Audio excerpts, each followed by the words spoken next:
Ross Geller is, without a doubt, the most divisive character in sitcom history.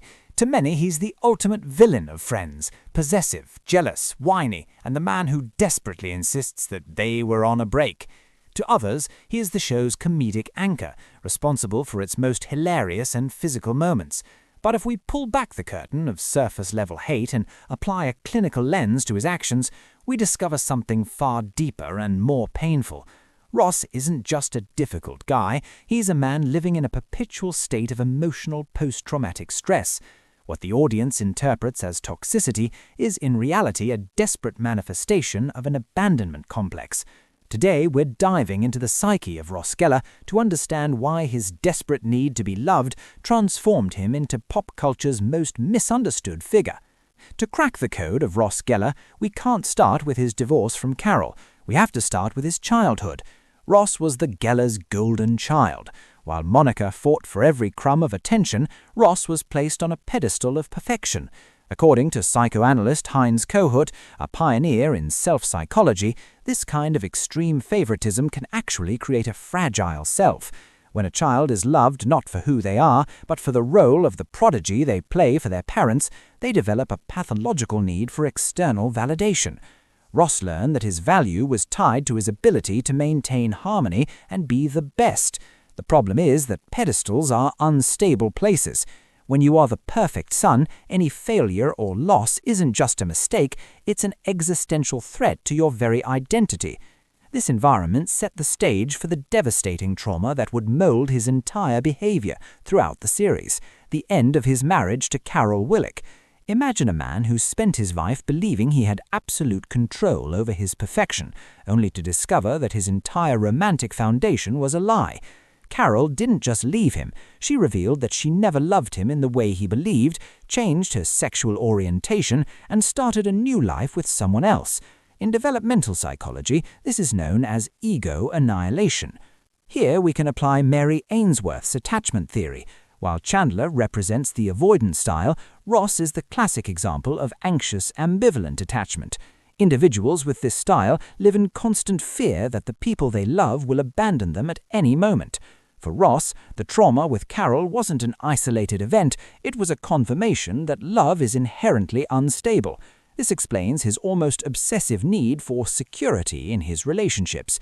When he finally starts dating Rachel Green, his lifelong platonic love, every extra hour Rachel spent at Bloomingdale's or every conversation she had with her colleague Mark wasn't just simple jealousy. In Ross's mind, these were the early warning signs that the Carol pattern was repeating itself.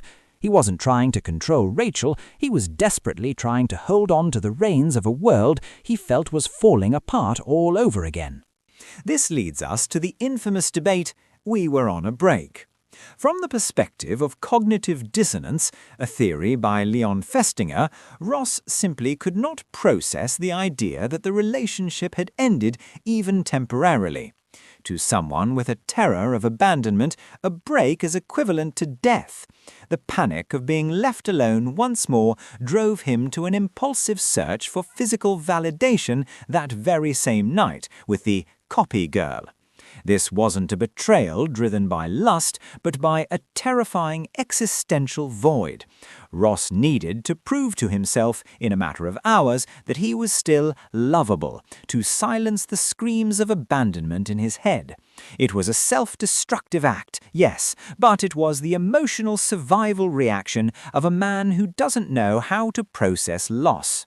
Another misunderstood trait is his obsession with marriage. 3 divorces would be enough for anyone to give up on the institution, yet Ross runs back to the altar time and time again. Psychoanalyst Karen Horney described the need for affection and approval as a neurosis where individuals seek security in formal structures. For Ross, the title of husband was a shield. He believed that if there was a contract, a ring, and a ceremony, abandonment would be impossible. He wasn't in love with Emily in a healthy way, he was in love with the idea of stopping the bleeding of his divorce history. Every failed marriage attempt increased what Erik Erikson would call an identity crisis. Ross began to see himself as the divorce guy, a mark of failure he tried to erase through new attempts, creating a vicious cycle of disasters.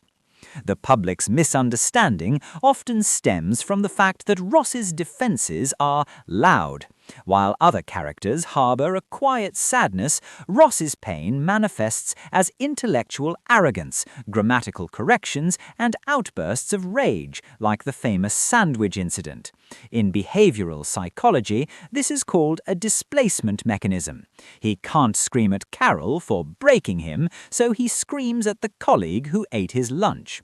He uses his intellect as a weapon to feel superior in a world where he feels emotionally inferior to everyone else. However, there is a quiet redemption in Ross's journey that few notice.